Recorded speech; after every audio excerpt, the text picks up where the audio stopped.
everyone. Welcome back to Intuitive Conversations with Tamara and Chantel. I'm Chantel Neufeld. I'm Tamara Franz. Today we're talking about how are we all doing?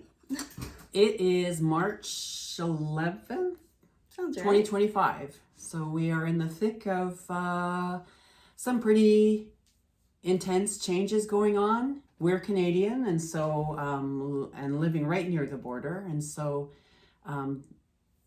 the dynamics between Canada and the US are affecting our lives very much. So yeah, we just thought we'd do a check-in with each other and with anyone who happens to be watching, and just talking about how are we handling these times, what are we doing to gain some perspective on what's going on, and how do we keep ourselves sane? Yeah, exactly. So should I go first? Weigh in, yeah. Okay. So yesterday I posted something to my Instagram, like a stories thing. It was this lady talking about like how to not feel bad for not responding the same way other people respond. And she's like, we are all different personalities, we all have different gifts, and some of us are fighters, some of us are lovers. Like we respond to things differently, and we all have a different role to play, and not everyone has to have the same role, and we don't all have to like do the same thing in order to be right and good. And when I posted that, the Buddha Doodles, you know, the Buddha Doodles, she contacted me and she said, thank you so much for posting that, because I've been, feeling some sort of way about that, like, because she kind of has the same view as me, like, we're putting out love, we're putting out positivity and, like, encouragement and that kind of thing. And I love people who are passionate about their work. So, like, Esther Perel, Sonia Choquette, I was able to talk to her this week. Oh my goodness, like, that was such a miracle. Just focusing, like, they focus on what they're passionate about and what like sparks joy for them, and that's inspiring to me too, to bring myself back to what sparks joy for me, because I don't want anyone else out there on the news or whatever to steal my joy. Like, if they steal my joy, then they won, and we don't want them to win. So there's that. Yeah. So that's how I'm doing. Yeah. Well, I find myself in a different space, or should I say many different spaces. Yeah, and that's okay. Yeah, I mean, I kind of flip from seeing things from a higher perspective, because I think that's important. And we know we're going through a time of massive shift. I think we've all known for a very long time that our systems are not holding, and they're not sustainable. And the way that we're living on the earth is not sustainable, and it isn't bringing joy. As much as we want to pretend that everything is running along smoothly, it hasn't been for a very long time. But change means disruption, and so that's unsettling. And so, yes, it's easy to go into the space of being unsettled by what's going on. I'm also a deeply, deeply loyal person and feel a great sense of solidarity with humanity in general, with my fellow countrymen, with my community. And so it's not always easy for me to take that objective stance and just say, oh, let whatever happens happen. There's a fighter in me that wants to step forward and say, not just encourage people, but also speak truth, because there is a lot of gaslighting going on. We know that corporate media has been compromised by moneyed interests, and that's been ongoing for a long time, but it's just become a gradually increasing problem over time, to the point where we cannot rely on corporate media for the truth. And so, to be able to give alternative messages and say, draw attention to the places where we are being lied to. I think those things are important too. That it's easy to go into the space of spiritual bypassing where, oh, everything is lovely, everything is awesome, like the Lego movie. We do want to acknowledge that things are crumbling, and that there's a lot of fear around that. I don't want to gaslight people out of their own experience of grief and insecurity and anxiety and even being frightened about what's happening. I think it's important also to acknowledge those things. So yeah, so there's a lot of there's parts of me in all of these different places, and sometimes it's really hard to integrate all of that. And so that's a daily work. And so I feel like it's important to have other places, other sources to go to. So you mentioned a couple of yours. Do you want to say a little more about Sonia Choquette or Esther Perez or some of these people that help keep you no, it's okay. keep you grounded during this time? Well, I had made a dream board this year. My oldest kid has made one every year, and it's been inspiring to me, and you make them. And I just hadn't gotten around to making one. And so I did. And those two people are on there. And I got to, I was on this call, a free training call. And out of over 1,000 people, I was picked to be the demo. And so to me, it was just okay, dream boards work. that was one of my main takeaways. I did ask her how to kind of navigate life when you have ADHD, and how to focus and be in the moment and connect to your guides and ask for help when my natural inclination is to plan everything and set all my timers and just overthink everything. And so she gave some good encouragement, and I'm going through her journal now, her guided journal, and so that's been helping me. Yeah. Just little reminders about the barking dog ego, saying For those who are not familiar, the name Sonia Choquette has come up quite a few times probably in our podcast. We both really enjoy her. She's an intuitive teacher who for decades has been teaching people how to tune into their intuition and listen to the guidance that they receive.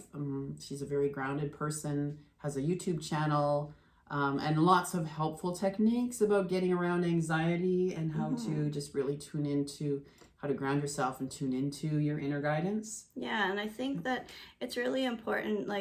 I know that everybody wants to be safe and feel secure and know what's going to happen in the future. There's literally no way to know.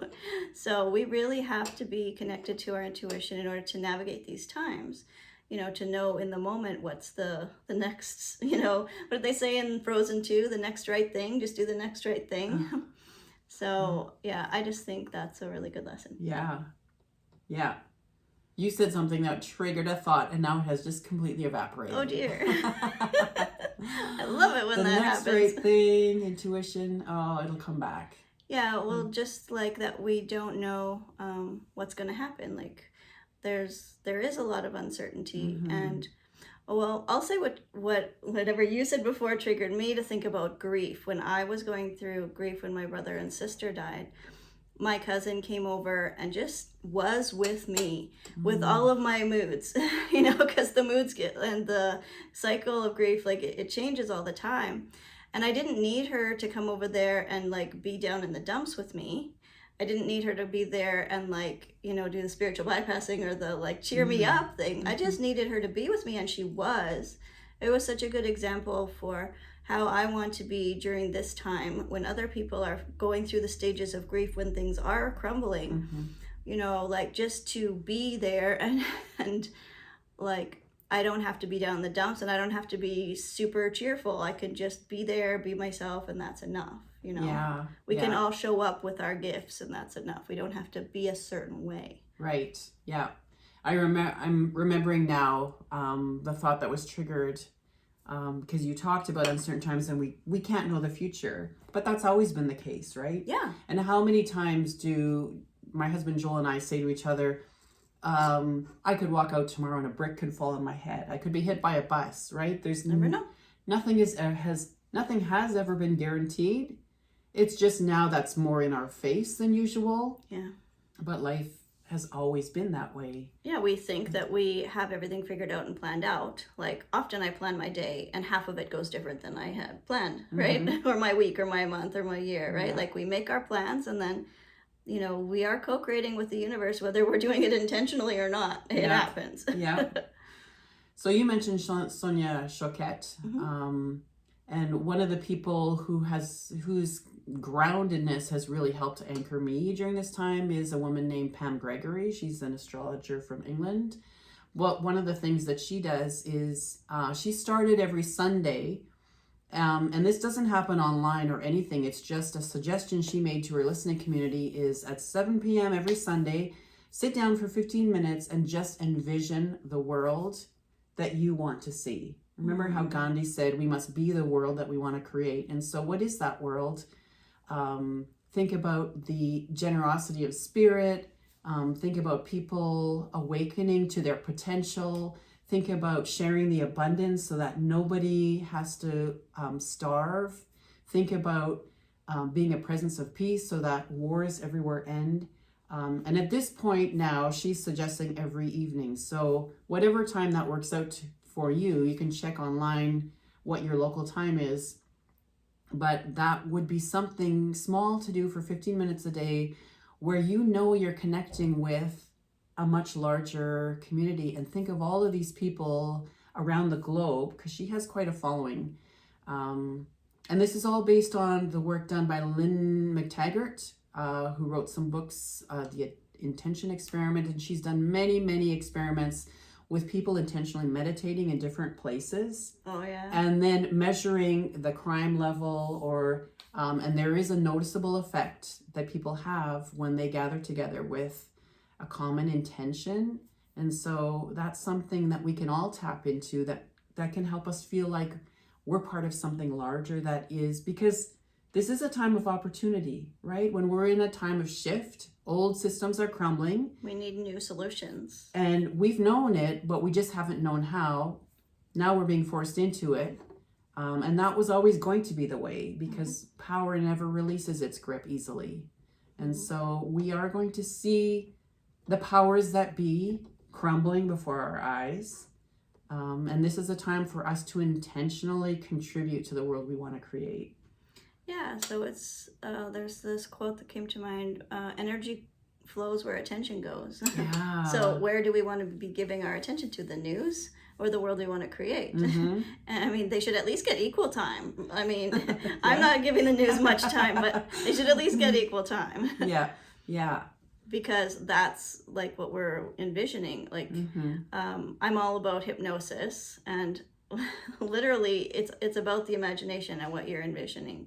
And so if we're envisioning bad things happening all the time and believing what the news says, which is like everyone's bad things are happening all the time, and we're not getting any good news because we have a lot of people in the world who want peace, we have a lot of good people doing good things for other people all the time. And are we filling our minds with that? Are we dwelling on that? It's actually up to us to be the good news, right? And we can be the good news to each other by sharing news stories that are inspiring. People that are stepping up to be heroic during this time, because this is a collective hero's journey that we're all on now. And this is a chance for us to move into a new stage of growth. And I truly believe that that's what this is all about. And we're going to need relationships to do it. And I think that's what Esther Perel really represents to me, is how to have good relationships, not only with your family members, but with friends and community, and just how to understand yourself and others. And also I'm thinking about now, religion has played a big part in our upbringing. And in my teenage years, I went to this church where it was really like us versus them mentality. It was like a war mentality. And how you were talking about envisioning for 15 minutes, how close is that to prayer? It's like different religions have different ways, whether it's visualization, whether it's prayer, however they do it, it's pretty much the same thing. It's setting an intention. It's envisioning something in your mind. It's asking for what you want. And it's making a conscious choice about where we want to devote our energy, and that alone is empowerment. That's claiming our sovereignty. And just finding commonality with people who seem to be different than you. We're not that different. We all came to Earth with the same sovereignty, and we're all just trying to figure it out and have a happy, peaceful life. So there's I also listen a lot to Suzanne Giesemann, who's also a very grounded presence, has a background in the military, has a very interesting story about being the last plane in the sky on September 11th, because she was the assistant to the chairman of the Joint Chiefs of Staff in the US. And she went from that career into becoming a medium through a whole chain of events. Her story is very interesting. But she suggests using the phrase, "Isn't that interesting?" which immediately can flip us from fear into curiosity, right? And so even if you are watching the news, what if you get in the habit of saying, "Isn't that interesting?" instead of, "Oh no, this is terrible," or "Those horrible people out there," or "Isn't that interesting?" Because we never know where a chain of events is going to lead. And you know how much I love Lord of the Rings, but that's a story about how all of these horrifying threats that face the Fellowship, and especially the four hobbits, at times appear so overwhelming. But even the bad things that happen, and even the characters like Gollum, who seem to be evil, they can still become instruments moving something in a direction where it actually needs to go and turns out for the best. So retaining that curiosity is another thing. I think that's a very big piece of solutions, to have that curiosity, because when you're looking for, ways that solutions can happen, curiosity is the first step to that, right? Yeah. And that creates the open space, right, for solutions to come in, gets us out of our rigid thinking where we can't see. Because as Einstein said, you can't solve a problem at the level it was created, right? So just creating that little space of curiosity creates an opening. It makes you go higher and see the bigger picture, which allows for more solutions for sure. Yeah. So hopefully that gives a little bit of perspective and some ideas for our audience. And we'll probably pick up the threads of this in our next podcast. Sounds good. Until next time, keep singing. following your heart song, singing your heart song. Yeah. It all Awesome. works.